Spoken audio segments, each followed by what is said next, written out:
Good morning to everyone. I am Dr. R. Gandhimadi, Professor, Department of Pharmaceutical Chemistry and Analysis, School of Pharmaceutical Sciences, Wales Institute of Science, Technology and Advanced Studies, Pallavaram, Chennai. In this presentation, I am going to share the chemical and pharmacological information of the sulfonamides. Sulfonamides, these are the first effective chemotherapeutic agent obtained by the chemical synthesis used for bacteria treatment of the bacterial infection in the human. These are the derivative of ferroaminobenzene sulfonamide. In this presentation, I am going to share the information about the history of sulfonamides.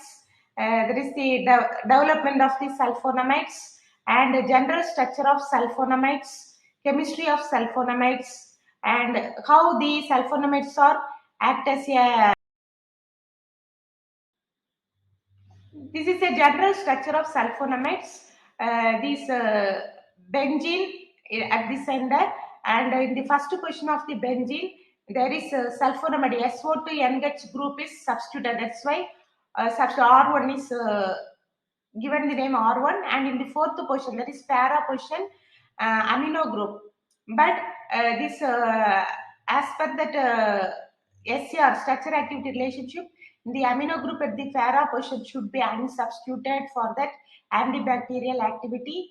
If it is substituted, that molecule will act as a prodrug. Once it is cleaved in the biological system as unsubstituted free amino group, then only that molecule will shows the antibacterial activity. Coming to physical property of the sulfonamides, these are white crystalline powder. They are not water soluble and which have the pKa value 10.5. That means the pH at which 50% of the sulfonamides are ionized. The since the pH of the sulfonamides are 10, about 10 in the urine, but the urine pH is 6. So where the sulfonamides are unionized and insoluble in kidney, which form crystalluria. This is one of the drawback or a very big side effect of adverse effect of the sulfonamides. So there are many approaches or to improve the solubility or to overcome the crystalluria, and one of the approaches while taking sulfonamides, they advise to take plenty of water, and the second one is before going for sulfonamides, the patient is advised to take that sodium bicarbonate since it is alkali, which increases the pH, where the sulfonamides are easily ionized and excreted. And third approach is mixed sulfonamides. In the mixed sulfonamides, the more than one sulfonamides which have different pH value is prescribed. So it maintain the different pH and easily one by one the sulfonamides will be excreted. But these approaches are not giving a good result for the sulfonamides. But so there is a need of derive the sulfonamides which have more pH, more than 10 pH. In that concept, there is the heterocyclic group, which are introduced in the nitrogen atom of the position, uh, which have more pH and which have the less incidence of the crystalluria. Coming to mechanism of action of sulfonamides, first we should understand how the DNA is synthesized in the bacteria and in the human. In bacteria, pteridine diphosphate is a precursor for the synthesis of DNA. In pteridine diphosphate, it combined with para-aminobenzoic acid (PABA) with the help of dihydroterate synthase enzyme. It form a dihydroteroic acid, which is further converted into tetrahydrofolic acid, and further subsequent reaction, DNA is synthesized in the bacteria, but in human, the DNA is synthesized from the folic acid in the diet, which is converted into dihydroteroic acid and further converted into tetrahydrofolic acid and DNA. In these sulfonamides, when we prescribe the sulfonamides and antibacterial agent, These sulfonamides which have the similar structure like para-aminobenzoic acid. In the para-aminobenzoic, on the free amino group only will interact with the pteridine diphosphate. Like that, sulfonamides also having free amino group in the fourth position. So which compete the PABA, and instead of PABA, the sulfonamides will join with the pteridine diphosphate. Due to that false substrate for the synthesis of DNA, the synthesis of DNA in that bacteria will be inhibited. So in that way, sulfonamides are acting as a bactericidal agent. Coming to classification of sulfonamides based on site of action, where the sulfonamides are act, according that we are classifying the sulfonamides as sulfonamides for general infection, sulfonamides for urinary tract infection, sulfonamide for intestinal infection, sulfonamides for local infection, and sulfonamide for dermatitis. Sulfonamides for general infection include sulfanilamide, sulfapyridine, sulfadiazine, sulfamethoxazine, sulfamethoxazole. The sulfa-isoxazole and sulfa-thiazole is under clinical practice for the treatment of the urinary tract infection. Like that, sulfasalazine and succinyl sulfathiazole used in the treatment of the intestinal infection. The sulfastamide and silver sulfadiazine, these sulfonamides used in the treatment of local infection. Dapsone and solopsone, these sulfonamides, these are sulfones which are used in the treatment of dermatitis.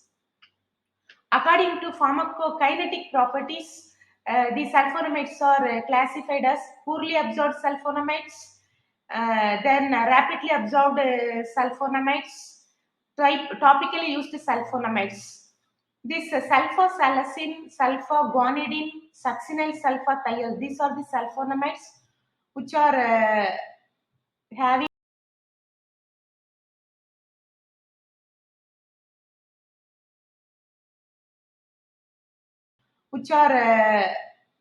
having poor absorption, and these are used in the locally acting sulfonamides.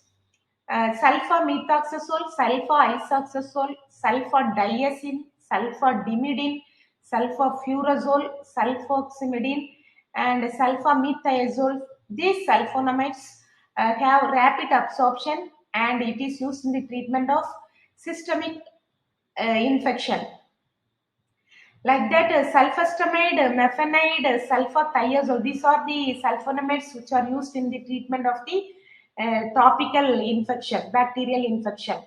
According to duration of action, these sulfonamides are classified as extra long-acting sulfonamides, long-acting sulfonamides, intermediate-acting sulfonamides, and short-acting sulfonamides. The sulfasalazine and sulfaline, which are extra long-acting sulfonamides, which have the half-life greater than 50 hours. This sulfadoxine, sulfadimethoxine, sulfamethoxypyridazine, sulfamethoxydiazine, and sulfamethoxine. These drugs, sulfonamides, which have long-acting sulfonamides, which have long half-life greater than 24 hours. Sulfamoxazole and sulfamethoxazole are intermediate acting sulfonamides which have the half-life between 10 to 24 hours. Sulfamethiazole and sulfa-isoxazole sulfonamides are having short-acting sulfonamides have half-life less than 10 hours. Then based upon the substitution in the fourth position and first position, the chemical the sulfonamides are classified as N4 substituted sulfonamides, N1 substituted sulfonamides, and both N1 and N4 substituted sulfonamides. The N4 substituted sulfonamides are considered as a prodrug, and the example for N4 substituted sulfonamide is prandozil. Since for inhibiting the DNA synthesis in the bacteria, the amino group in the fourth position should be unsubstituted and it should be a free amino group. This only going to interact with the threaded nucleus in the DNA synthesis of the bacteria. If in case if it is substituted, it is considered as a prodrug. When in systemic circulation, systemic biological system, it undergo cleavage reaction, and once it is eliminated as a free amino, fourth group free amino sulfonamides, 4 amino sulfonamides, then only that molecule will exist the antibacterial action. And N1 substituted sulfonamide, these drugs which have free amino group in the fourth position, and the first position of the amino group is substituted by that this alkyl group or tetracyclic compound. If it is a alkyl group, example sulfostamide, these molecules are not having that potent antibacterial activity. And also having more incidence of the crystalluria. That is a very big drawback of because of the drawback, this N1 alkyl substituted sulfonamides are not used in the systemic antibacterial action. It is used in the treatment of the local anti-infective action. Whereas in that 5-membered heterocyclic compound with 2 heteroatom and 3 heteroatoms such as oxazole and sulfur diazole and 6-membered heterocyclic compound such as pyridine, if these groups are substituted in the N1 amino group, which have more pKa value, and these molecules are easily ionized in the urine, and which shows absence of the incidence of the crystalluria, and it have a good bacterial action. And the drugs are sulfamethoxazole, which have the oxazole heterocyclic ring attached in the first amino group of the sulfonamides, and in the pyridine is substituted in the first position of the nitrogen atom, and sulfamethoxazole, this group is attached in this first position of the nitro group. And coming to that, both N1 and N4 substituted, these drugs are also considered as a prodrug, but these prodrugs are designed for reaching the site of action, site specificity prodrug. These are the site specificity prodrug. The example is sulfasalazine. In the sulfasalazine, the first amino group, sulfon amino group is substituted with the pyridine. In the fourth amino group is substituted with that. There is a 3-hydroxy 5-amino benzoic acid, and it forms a diazo compound, and it is, when it is reaches the intestine, there it undergo cleavage as fourth position free amino group. There is 4 amino sulfonamides and other carrier as a inactive drug. So this molecule is used in the treatment of the intestinal related infection. So these are the references I followed for preparing this presentation. I hope that this information related to chemistry and pharmacology part of the sulfonamides definitely will help you to understand how the sulfonamides are act as an antibacterial agent. So thank you so much.